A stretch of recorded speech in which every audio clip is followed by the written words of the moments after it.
Your vision is always about the improvement of humanity. True vision is never for private advancement.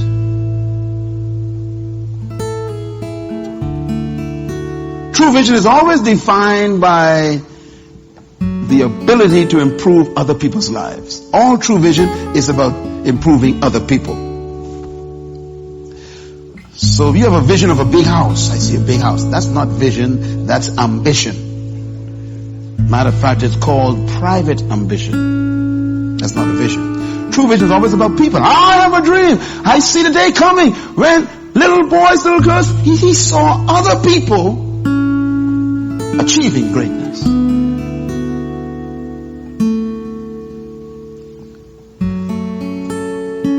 When you see a vision, it becomes your reality. Can you write that down? A true vision becomes your reality. Now that is when you step over into leadership. Is when your future is more important than your present. A leader is somebody who you cannot live with too well because they actually don't live in the present. They visit the present. They live in this world that they can't tell you about completely. They kind of tell you ideas, but they can't tell you. They actually believe in the future more than they believe in the present. That's why it's called vision. Vision is about the future.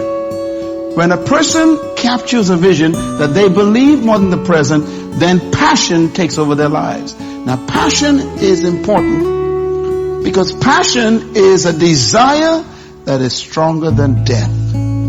When a person believes in a vision to the point where they are willing to die for it, a leader is born.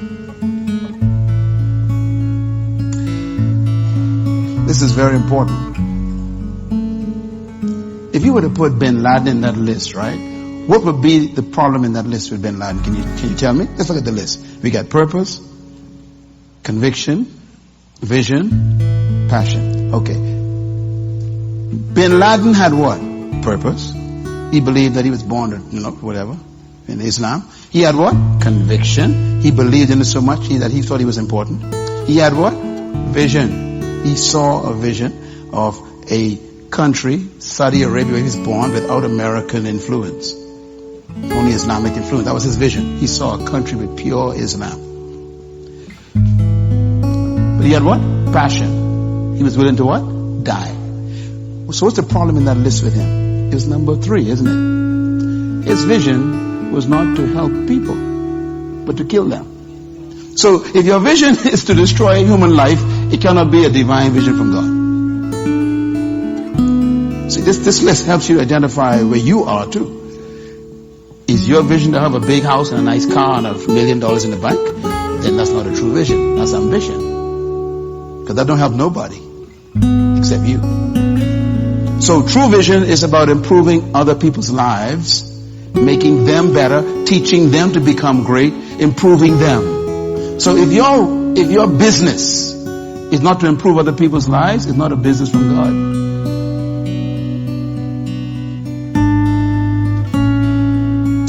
This gentleman here owns an electrical company. And it's mostly an automotive electrical company. One of the top ones in the country, the longest, I guess, name and ownership ones in the country. What does he do with that company? He helps people. They come there, they bring their problems to him, and he sends them away happy. So that's a legitimate vision. If I'm a drug dealer and I sell drugs to your kids to destroy their minds, I have a vision of becoming the number 1 drug dealer in the community, right? But it can't be a divine vision from God because I'm destroying life. Do you see the difference? So always remember that true vision protects human life, preserves it, promotes it, and advances it. So you check your vision to see if your vision is going to help people. Let me explain why this is important. Because if you help other people get what they want, you will always have what you need.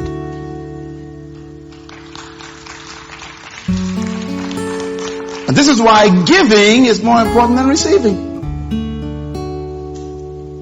That leads me to number 5. Passion produces inspiration. Now, People are inspired by your passion, not by your preaching.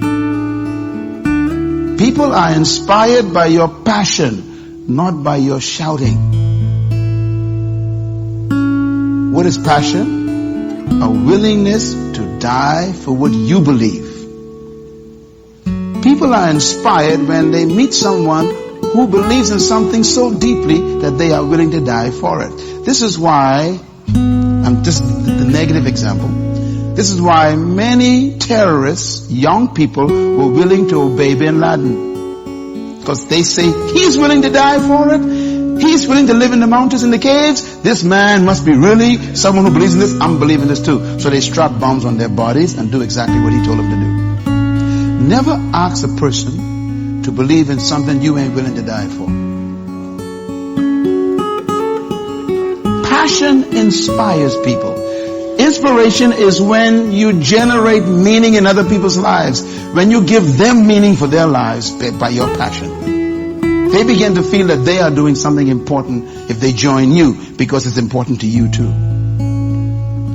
When you give people meaning, they will give you their authority. That leads me to point number 6. It's called influence. When people submit their influence to you, it is literally them giving you their authority, which comes along with their resources, which includes their time, their talent, and maybe even their money. That comes from influence. Influence is an act of the influenced, not the influencer. Influence is when people are so impacted by your conviction of character that they are willing to surrender their authority to your cause. That's called following. When people are influenced by you, then they call you a leader. So leaders are made by the people. You don't collect people to become a leader. You suddenly realize that people are following you, that's all. You are so busy pursuing, number one, purpose, that people are impressed by your passion, and therefore they become inspired by your dedication to your cause. You influence them to believe in it so much that they follow you. You turn around and say, what are you doing? And you realize that people are believing in you. So true leaders never seek followers. Followers are attracted to true leaders.